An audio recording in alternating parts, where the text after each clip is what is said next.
Assalamu alaikum and good evening, everyone. Uh, we are going to start with part C.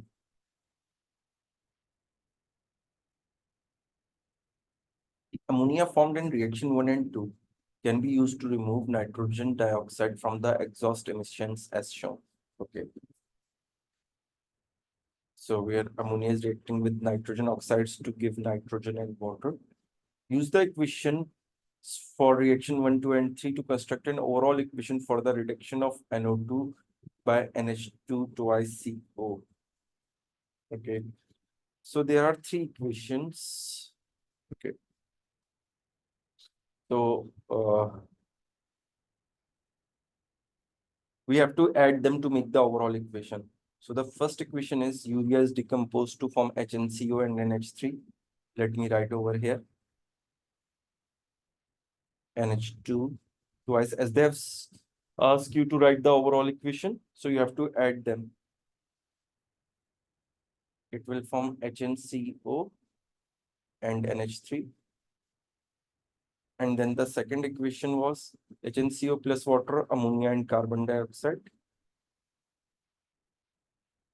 NCO plus water gives you ammonia and carbon dioxide. And we have a third equation, which is this one. 8 moles of ammonia is reacting with 6 moles of nitrogen dioxide, forming 7 moles of nitrogen and 12 moles of water. Okay. Now let's add all of them. So if you add them, you will see there are 2 ammonia over here and 8 ammonia over here, right? So these 2 will be cancelled out, and out of 8, we are left with the 6. Okay.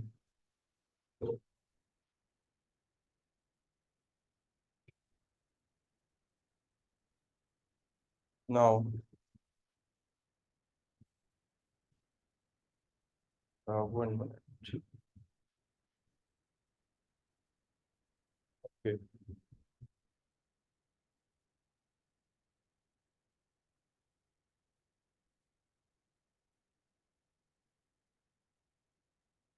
Yes, there is one thing that ammonia is the basically the one which is the intermediate. So we have to first balance the equations. Let's see how we will do it. Uh,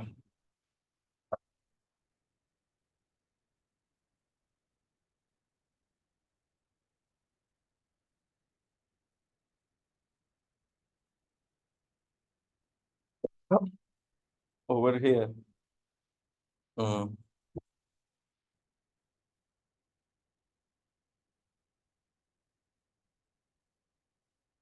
As they are saying that the ammonia formed in reaction 1 and 2 can be used to remove nitrogen dioxides. And see here, we are getting 8 ammonias to remove nitrogen dioxide. So we need 8 ammonia over here as well. Okay.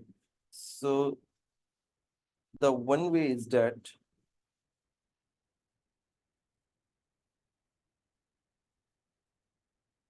if I use 4 moles of urea, I will get 4 HNCO and 4 NH3. When these 4 HNCO reacts with 4 moles of water, we again get 4 moles of ammonia, and 4 moles of carbon dioxide has been released. Is this understandable? Because why we did this? Because these 8 moles, as they have told you, that the ammonia formed in reaction 1 and 2 can be used to remove nitrogen dioxide as shown. So in this 8 ammonia moles are used, and if these 8 moles of ammonia are used, so it clearly indicates that these 8 moles of ammonia are produced from reaction 1 and reaction 2. So in reaction 1 and reaction 2, total of 8 moles of ammonia must be formed. So that's why I have balanced the above 2 equations to make the 8 ammonia. Is this understandable now?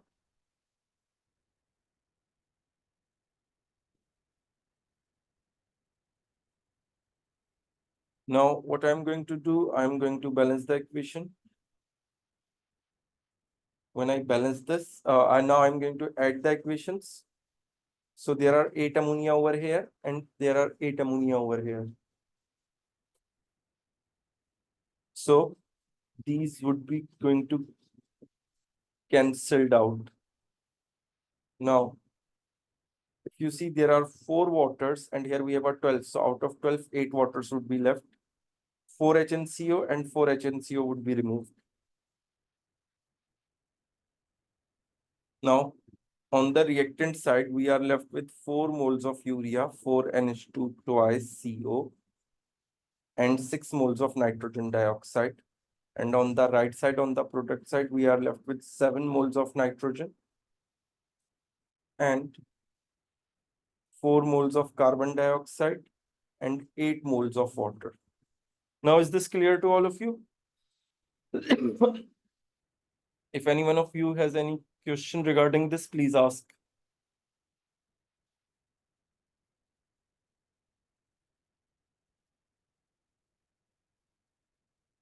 Okay. Now, D part.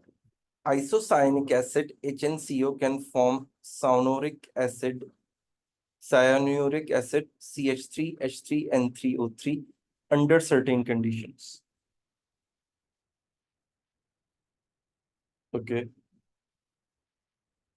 So this cyanuric acid has a cyclic structure containing alternate carbon and nitrogen atoms in the ring. System such as the structure of cyanuric acid. Okay. So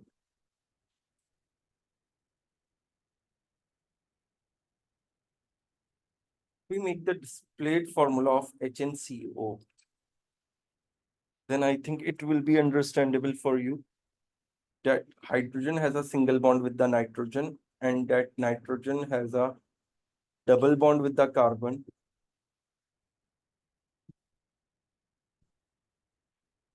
And that carbon has a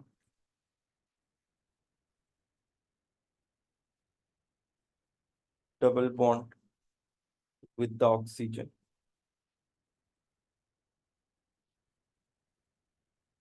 And as the formula suggests, it means that 3 of these moles react together to give a cyclic structure. You have to remember this, that carbon forms 4 bonds, so carbon has a 4 bonds, and carbon has bonded to 2 atoms, so each with each atom it has a 2 bonds. And nitrogen forms always 3 bonds, so and hydrogen forms 1 bond. So that's why nitrogen has a single bond with the hydrogen and a double bond with the carbon. Is this understandable?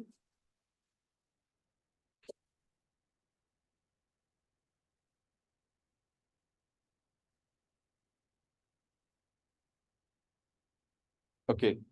So as they have told us that there is a cyclic structure and all of these atoms got thrice, so it means 3 of these molecules bond with each other. So, and they said that alternating carbon and nitrogen. Okay. So let's start with the carbon, nitrogen, then carbon, then nitrogen, then carbon, then nitrogen, and then carbon. So see, we got 3 carbons. We got no hydrogen yet, but 3 nitrogens and no oxygen yet. So if you see, nitrogen is bonded to a hydrogen. So let me put the hydrogens. So we got 3 hydrogens and a carbon has a double bond with the oxygen. So I'll put a double bond with the carbon and we got 3 carbons or 3 oxygens as well. So this can be the structure. Is this clear to all of you?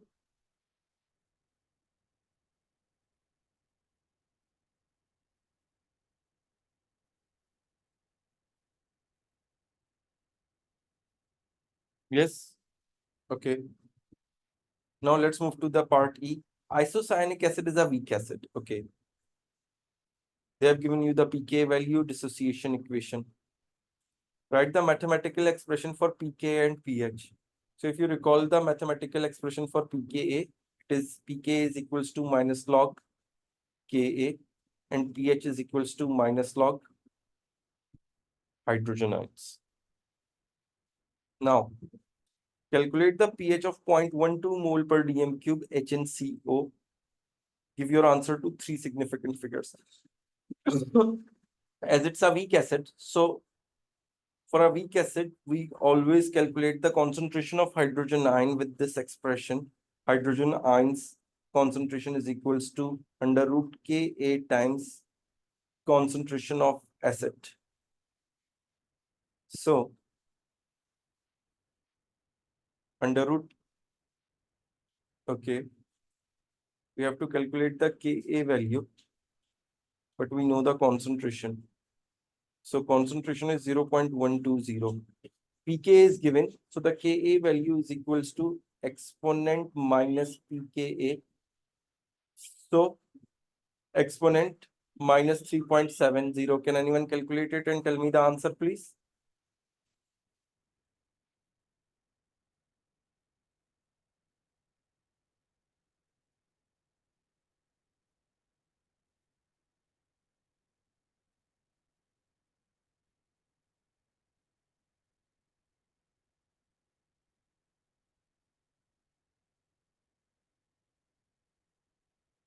I don't think so. It's a correct answer.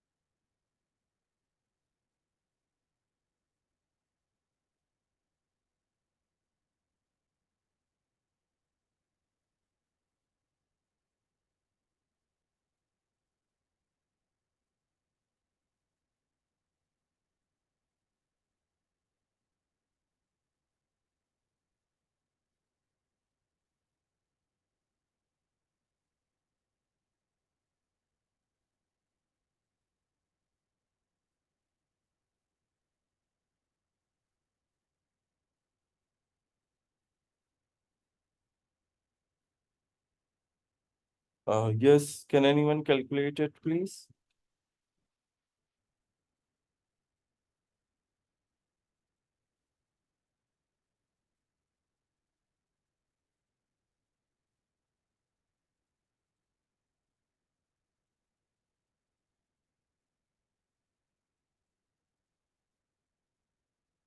One minute.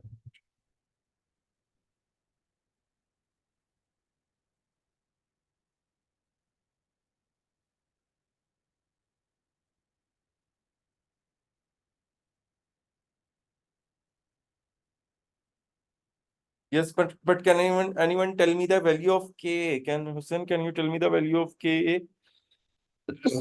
Exponent minus 3.7.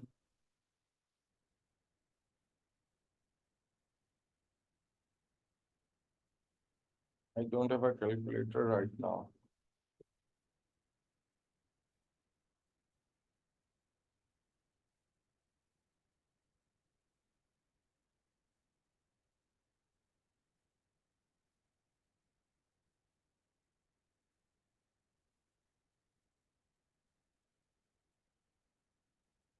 Okay, so 1.995 exponent minus 4. 1.995 exponent minus 4.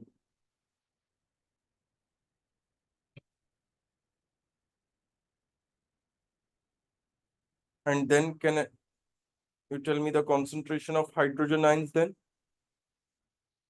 Okay. It is 4.89 exponent minus 3. Yes. And then we will put it in the formula of pH. pH is equals to minus log to the base 10 of concentration of hydrogen ions. So minus log 10, 4 times 4.89 exponent minus 3, and we will get 2.3. So the pH would be 2 point, and they have asked you to write in the 3 significant figures. So you have, Hussein, you have told me in 2 significant figures. So what will be? Okay, 2.31. Thank you. Now, calculate the percentage of HNCO molecules that are ionized in 0.12 mole per dm cube.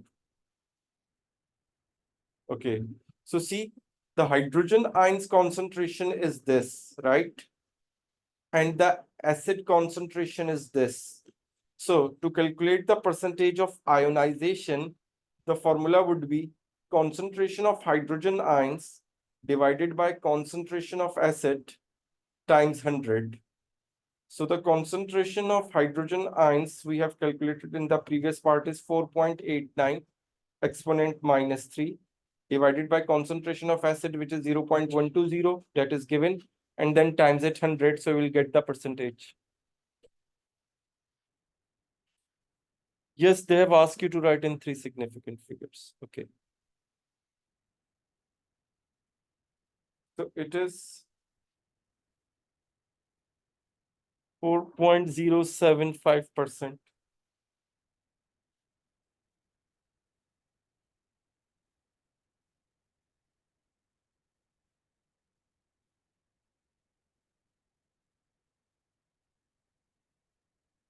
So if we will round out off to 3 significant figures, it will be 4.10%.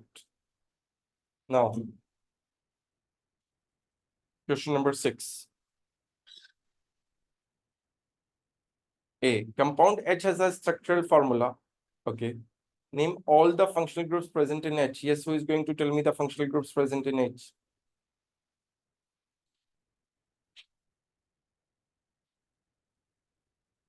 So here, alkene, here, amine, and here, carboxylic acid. Yes, very good, Hussein.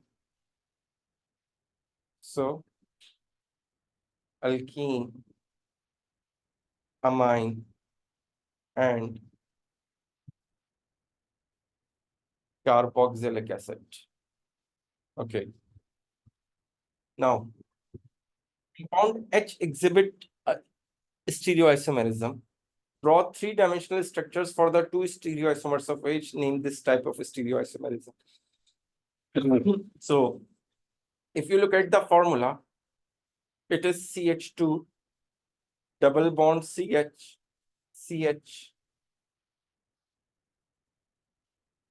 NH2, COOH.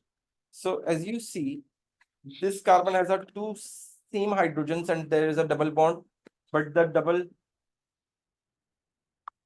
bonded, 1 minute please. Carbon has a 2 same groups, so it means no cis trans. And if there is a no cis trans, then it means that it must has a optical isomerism, and for optical isomerism, there must be a chiral center. So if you see, isn't it this carbon is the one which has a chiral center? So how? Let's have a look. It has a 4 different groups. On one side, it is bonded to a hydrogen. On the other side, it is bonded to NH2. On the fourth side, it is bonded to carboxylic, or third side, it is bonded to carboxylic acid.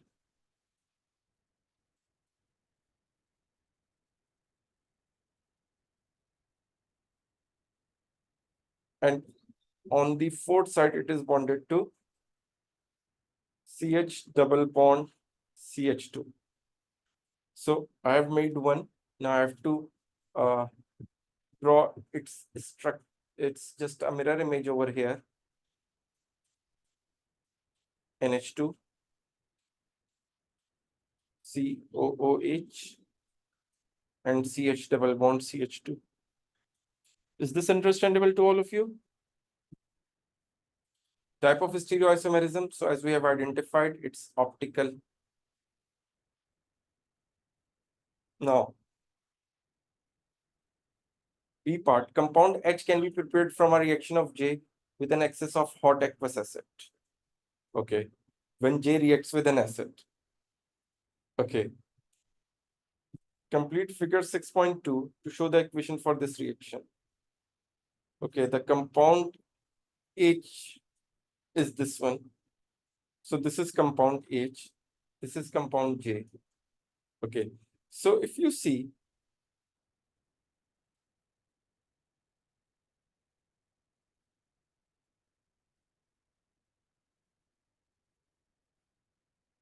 these two bonds are broken, and this part turns into this one, right? And you are left with this part only. Let me show it over here.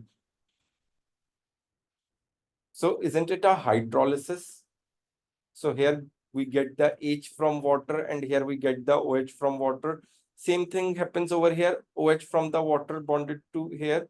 And if you see, this nitrogen has a one hydrogen, and now it gets two hydrogen. So this hydrogen came from another water. So it means that over here you have to write 2H2O, and we got the second product over here. Is this understandable?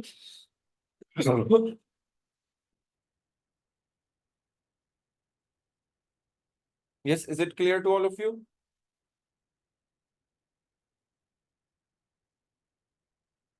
Okay.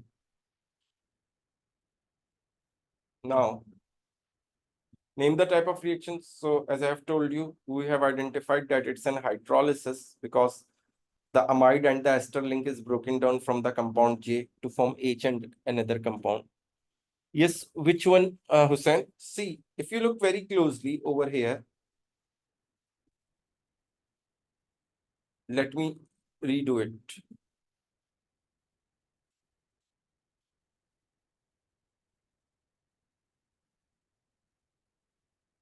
If you see,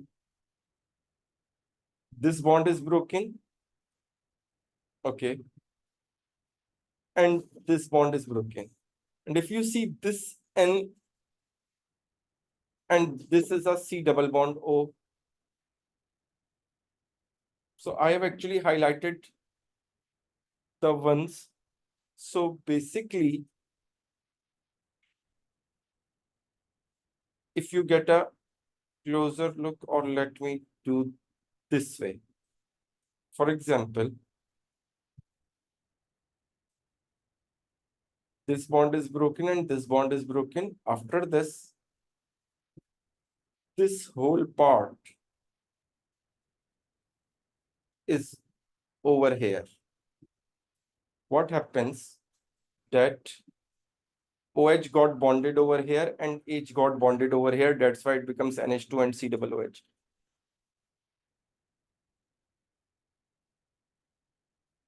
Yeah. Yes, is it clear now?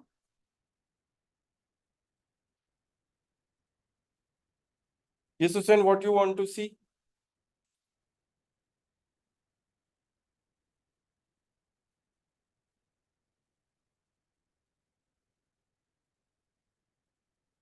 Okay. So if you see, now we are left with uh, this part. Let me draw this part over here. So H bonds over here and OH bonds over here, right? So we got, uh,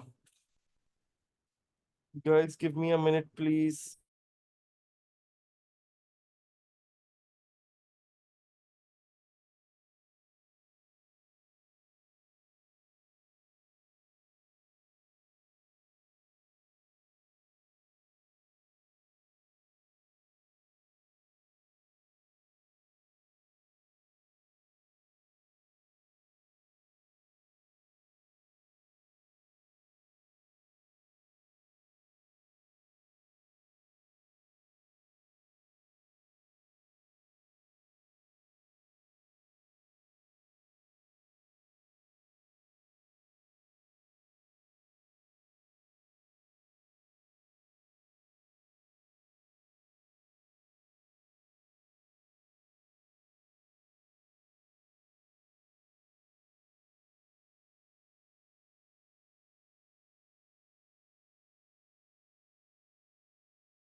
Okay.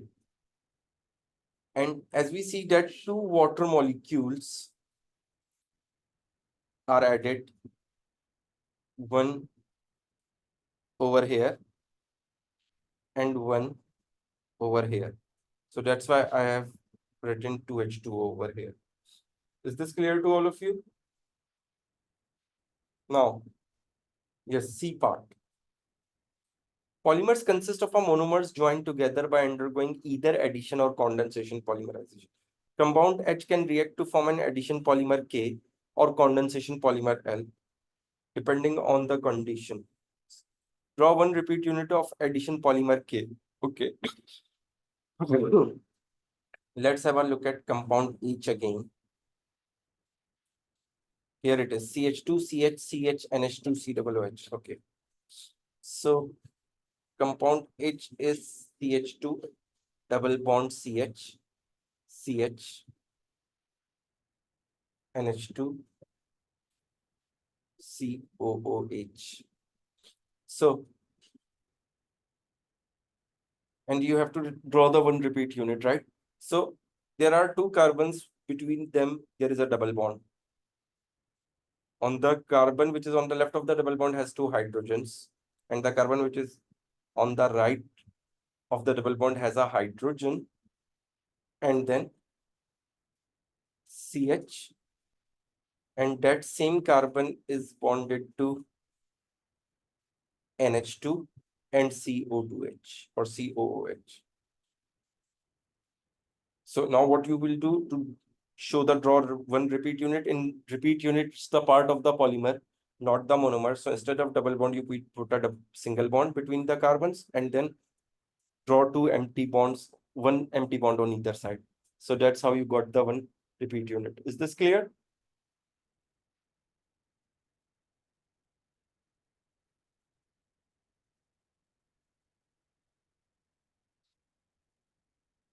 Draw two repeat units of condensation polymer L. Okay. The new functional group formed should be displayed. Okay. So when we have to draw a condensation polymer, so condensation polymer, we need a amine group and a carboxylic acid group. So we are going to rearrange this H. It is an H, right?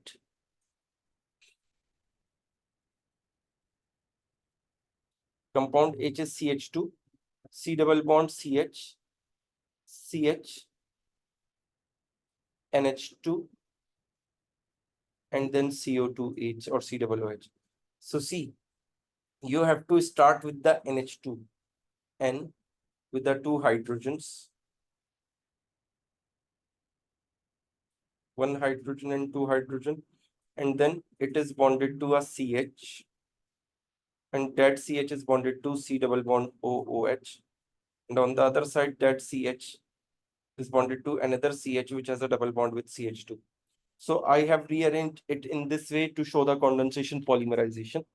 Now we know that in condensation polymerization, from the carboxylic acid side the OH is removed, and from the amine side H is removed. So we got this. Here we make one bond. Here we make the other bond. So this is the one repeat unit, and I have to repeat it again like NH, CH, C double bond O, and then the empty bond. And here we have a side chain CH double bond CH2. Is this clear to all of you?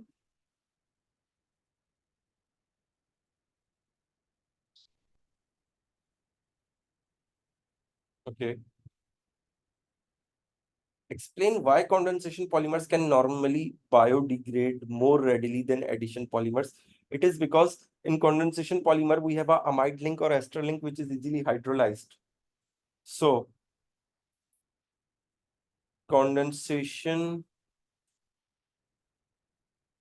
polymers can be hydrolyzed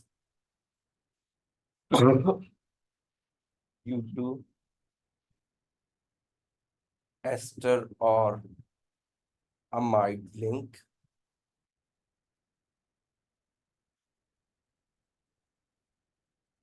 present in them.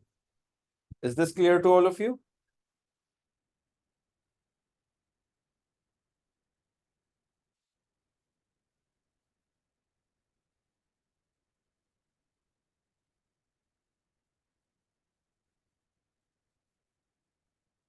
Yes, which one, Mariam?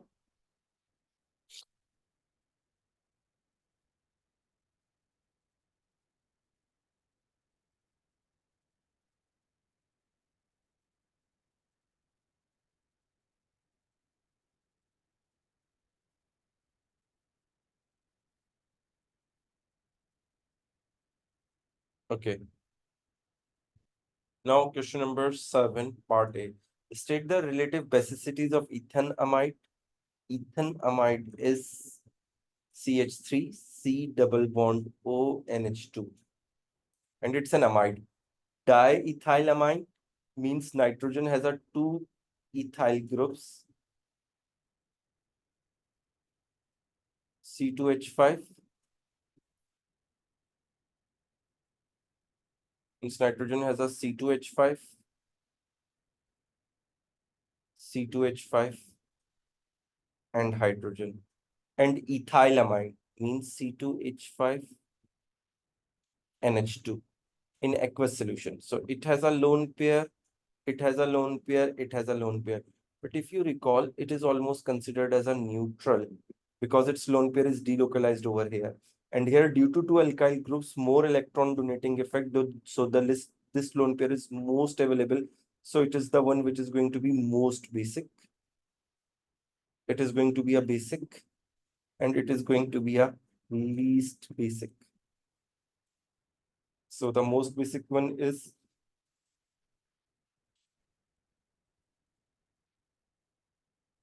uh,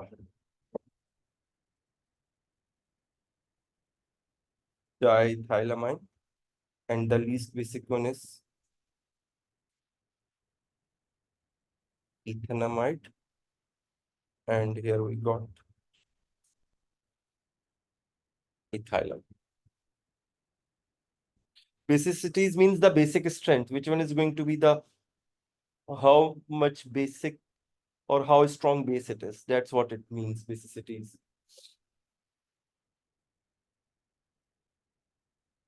So, and the basic the base is the one which accepts the a proton or hydrogen ion, and the exception of the proton or a hydrogen ion depends upon the availability of a lone pair, right?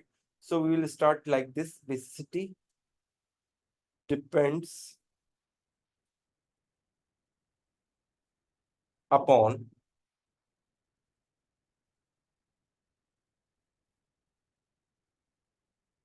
the uh, availability of lone pair, or you can write that basicity depends upon how readily a lone pair accepts the proton. So depends upon the availability of lone pair. Okay, now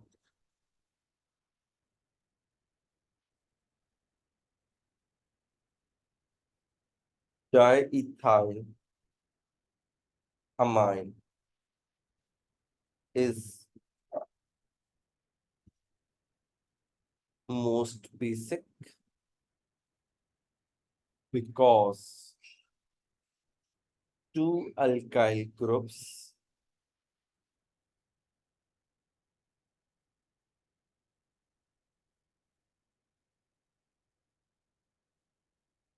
yes, two alkyl groups increases the electron density on nitrogen because both are electron donating.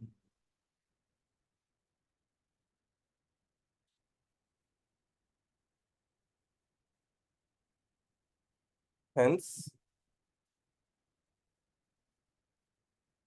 lone pair is readily available to accept hydrogen ion. In ethylamine,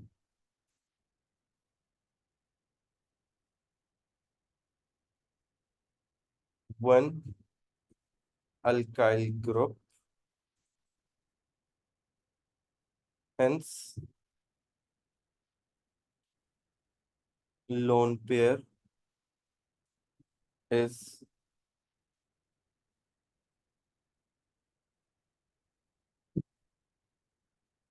less readily available to accept hydrogen in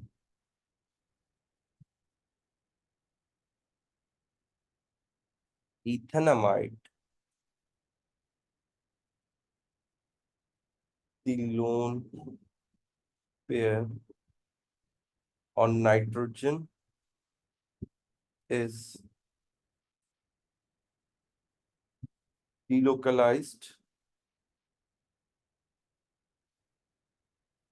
towards C double bond O, hence least basic. Is this clear to all of you?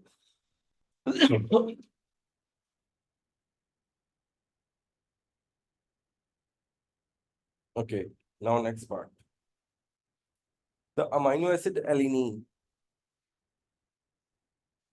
can act as a buffer. Define a buffer. So if you recall the buffer, uh, a solution which resists the change in pH when a small amount of an acid or an alkali is added to it. So you need to remember the definitions. Write two equations to show how an aqueous solution of alanine can act as a buffer. Okay, so that is the formula of alanine, H2NCH, CH3, COOH. So let's suppose if you add high acid in it. So on adding acid, hydrogen ions concentration get increased. So the amine part accept that hydrogen, and as a result, the excess hydrogen is used up. And when there is a no change in the concentration of hydrogen ions, so there will be no change in the pH. And if, for example, we have added an alkali in it, so on adding alkali, hydroxide ions, excess hydroxides are there, which are actually neutralized by the loss of hydrogen from the carboxylic part. So as a result, the carboxylic part turns into ion by losing the hydrogen ion, and that hydrogen ion neutralizes the excess hydroxide ion to form water. And again, there is a no change in the concentration of hydroxide ions now. So there will be the no change in the pH. Is this clear to all of you?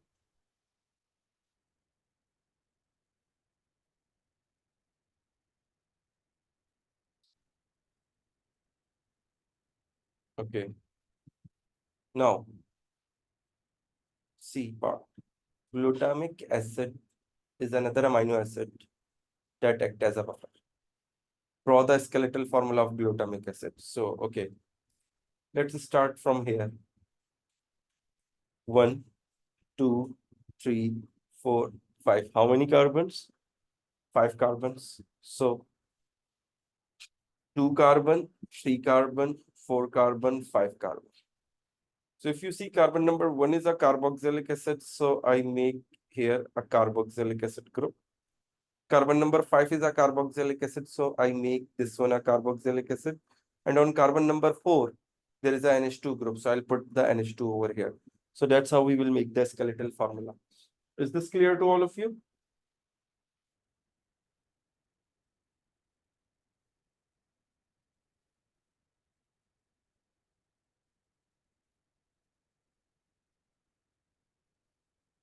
Okay. Now, what they are saying, draw the structure of the dipeptide glue, which means one alanine and one glutamic acid formed from one molecule of alanine and one molecule of glutamic acid. The peptide bond formed should be displayed. Okay. So whenever we have to draw the condensation polymer or the peptide bond, we have to keep NH2 group one side and carboxylic acid group on the other side. So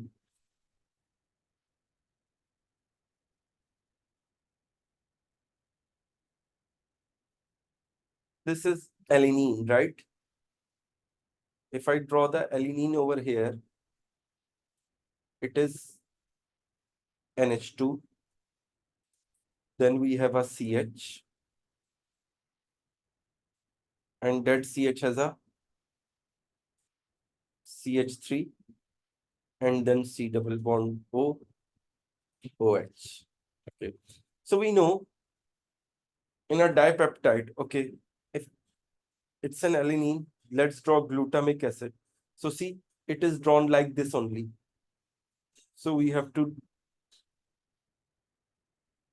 NH2,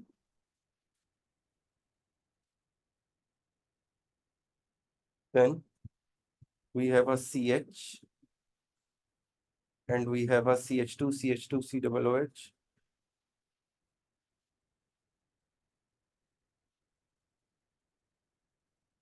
And here we have a C double bond O, OH. Dipeptide means when the two units join together. Yes, a little, Abdullah. So we are going to remove OH from here and H from here. So these are going to be removed. And as a result,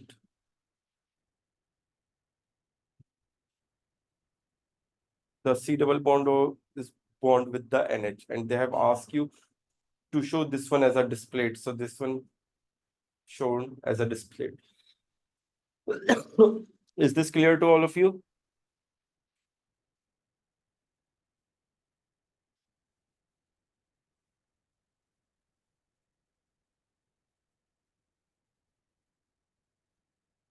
Now, the isoelectric point, that is the very important question, is the of alanine is 6.0 and of glutamic acid is 3.0. So it means at 6.0, alanine has no charge. It is going to be neutral. And same happens with the glutamic acid as well, that at 3.2, that glutamic acid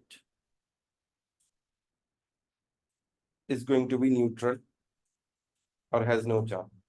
A mixture of a dipeptide, ALA, GLU, and its two constituent amino acids, alanine and glutamic acid, is analyzed by the electrophoresis using a buffer at pH 6. Okay. So draw and label 3 spots on figure C 7.2 to indicate the predicted position of each of these 3 species after electrophoresis. So see, at 6.0, alanine is neutral. It has a no charge. So over here, at the same point X, we have a spot for alanine because alanine has no charge, so it will not move. Is this clear? Where you're asking about this, Abdullah, Ahmad Qureshi? So see over here, this is alanine. So see, CH bonded to a CH3 and C double OH. So this CH3, I have written it like this instead of writing in over here. Okay. So that pH 6 is greater than 3.2. So let's assume a glutamic acid is a amino acid, right? And at 3.2, it's neutral. It has a no charge. But the concentration greater than 3.2,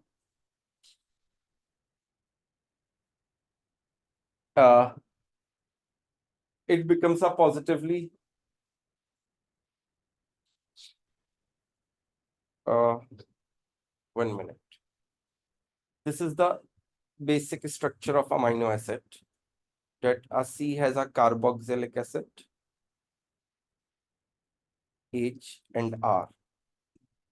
R changes, and due to the change in R, we get alanine or we get glutamic acid or any other, and it's NH2. So what would happen that in aqueous solution, it loses the hydrogen ion and amine accepts the hydrogen ion. So it forms, so this is the form at the isoelectric point when there is a no, you know, uh, when it's neutral.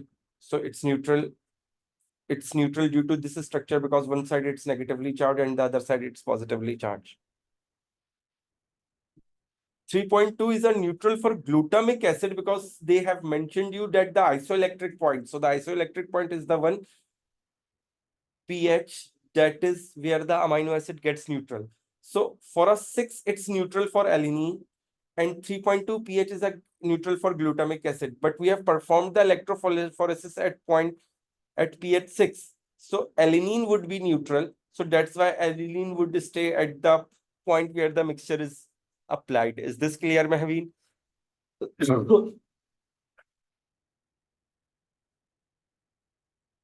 And 3.2 pH is neutral for glutamic acid, but here the pH at pH 6 this is performed. So it means for a glutamic acid there are excess hydroxide ion, and due to which what glutamic acid do? Glutamic acid releases the hydrogen from here to neutralize this hydroxide ion. So as a result, glutamic acid turns into this at pH 6.0. So at pH 6.0, it turns it to be negatively charged. Is this clear? So it means it is going to move towards the positively charged plate. So as a result, it is going to be present over here in the middle towards the positively charged plate. Is this clear? And then we have their dipeptide. So obviously their dipeptide where alanine and glutamic acid both are present, both are joined together. So obviously glutamic acid becomes the charged one. So as a result, it is also going to move towards the positively plate. But the thing is that as it's the two groups, the two amino acids are bonded, so it becomes heavier. And as it's become heavier, so that's why its movement is slow. So that's why it is present behind glutamic acid. So here we got A and GLU. Is this clear?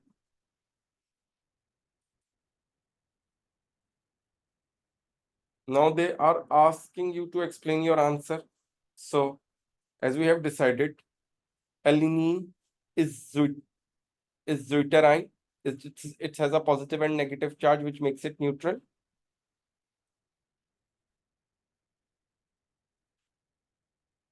As its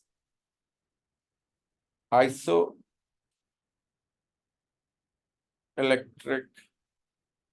point is at pH 6. So that's why it does not move towards any,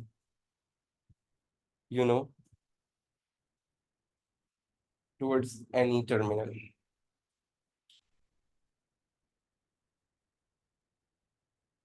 And then we will write that GLU glutamic acid has lower MR than alanine glutamic acid dipeptide. That's why it travels greater distance and it travels lesser distance. Is this clear to all of you?